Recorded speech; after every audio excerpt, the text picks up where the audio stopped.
All right, I'm 365 days of horsemanship, day 46. Yeah, I'm a little tired today. The weather's really nice, which is lovely. But I've been doing a little bit of work up here at the yard the last couple of days.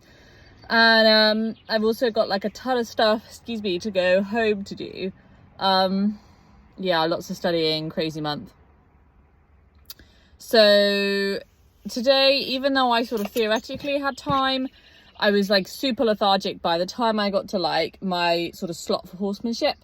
And so I decided, rather than try to get anyone in the arena, I was just gonna move towards more of the freedom side of freedom-based training, which was actually a super good choice. So with Lawrence, yeah, had a nice session with him. He was just resting in the field, so I just went to him and started resting. Moved on a focus change, and then I was looking at his hind end, just kind of massaging a little bit, and then I started massaging his hips, and I could really feel that he was tight through there, and he was actually uncomfortable with me touching one of them. And so that was interesting because, you know, I'd been struggling to get him halted to do anything, and I think that's probably partly where that comes from. He's been super stiff with his hind end the last few days. He did look a little bit better today. Hopefully that will last. Maybe those painkillers are kicking in, who knows.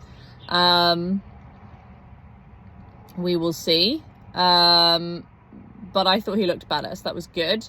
And yeah, it was an interesting session. Definitely, I'm going to come back to that left hip. I was surprised because the right foot has always strode out shorter. Historically, it's always been the right side that he's had trouble with. But interestingly, it's the left hip that was super sore today, or just that he was guarded with. So that's interesting. So we'll see how that goes, if that's a consistent thing or not, or just today, or maybe there was something else happening. I don't know. So yeah, so that was good. I went to him first, which I also thought was nice because I haven't been to him first for a few days. And then I went to Mia, and yeah, really nice, just really nice approach, just really tried to just be in flow. Had this kind of like light bulb moment while I was approaching, where I just thought, you know what, actually, like, you know, I was asking the question, you know, how do you get a horse to engage that, you know, their whole life they've avoided discomfort by not engaging in it. And I think I just had this light bulb moment where I realized that, like, every time I like make her engage with something, you know, every time I put her in the arena and I put her in these uncomfortable situations so that she can feel better about them, I am creating discomfort in her life. And it's okay to create discomfort. You know, a certain amount of discomfort and stress is just part of life, and it is really important to be able to deal with it. But also, you know, if I think about her as a, you know, someone who's experienced trauma, then actually, you know, the most powerful thing I'm going to be able to give her is that comfort, right? Because that's not something that she has. The reason she is so avoidant of everything is because everything makes her so uncomfortable. So I need to give her a space in which she can feel comfortable and feel safe. And that space needs to be with me. And then the more she has this space that's just, you know, where she can just be, you know, unapologetically, she doesn't have to change anything, you know, I'm not trying to change anything about her, then the more that she's going to feel that if I make her uncomfortable, that's okay. And also that I'm going to make her less uncomfortable just because she's going to trust me more. And that was a real light bulb moment, actually. And I think even with the freedom-based stuff, or well, even when I've been working in the field, I should say, I think I've still been quite task focused. I think probably actually with both of them, with Lawrence it's trickier because we're in a different place. I'm not really sure how I'm going to kind of apply that going forward, but with Mia, definitely, I think, you know, I've been coming out and I've been trying to make all these decisions all the time, like, you know, playing all these games, like, you know, well, if I do this and then she's done that, so I should do this, and like, you know, all the time, like trying to sort of train her through my actions, which is fine. There's nothing wrong with that, you know. I think it sort of sits somewhere in like supportive, assertive leadership, rather than passive leadership.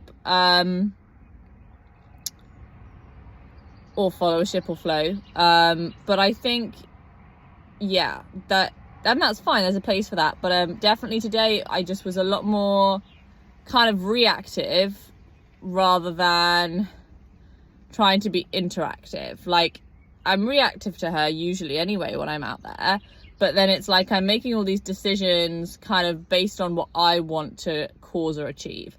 Whereas today I kind of was much more like, I'm just gonna go with the flow with her, and I'm just here and being in flow, and you know, I'm happy with that. And yeah, and actually she had a nice blowout, and so I walked towards her a little bit, changed my place of flow, and then we had some lovely focus changes together, checking out the environment, thinking about the herd. It was interesting, actually. She felt the need to leave.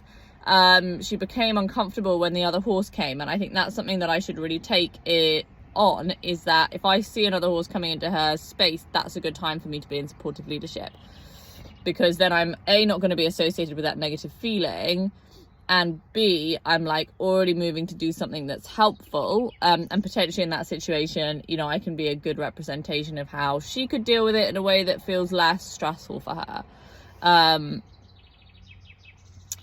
Yeah, so that's definitely something to take away and work on. And then after the horse had kind of gone away, I found a nice spot to settle in, and she started to kind of lean towards me a little bit more. So I walked right down to her, like nose on the ground and knelt down. And not only did she put her nose on my hand this time, but she was actually super interested in me, and like she let me scratch her, and she was really like happy that I'd come to be there. I gave her a nice scratch, and then I left. And so that was super, super positive. Today I definitely felt as well, when I was in flow with her, there were definitely moments where I could see that she was enjoying it, that she was happy that I was there and she had someone who was with her in flow, and that flow was something that she could enjoy, that it was nice to have another, you know, being doing the same thing as her. Yeah, so that was really nice. That was a really, really nice session. Yeah, and I'm really happy that I made that decision, because definitely today, with my energy the way that it was, I mean, you know, you never know what will happen, but I think that you know, created a really powerful session for us, and I'm really happy that I made that choice. So yeah, looking forward to tomorrow, like I always am, and yeah, we'll see what these new revelations hold.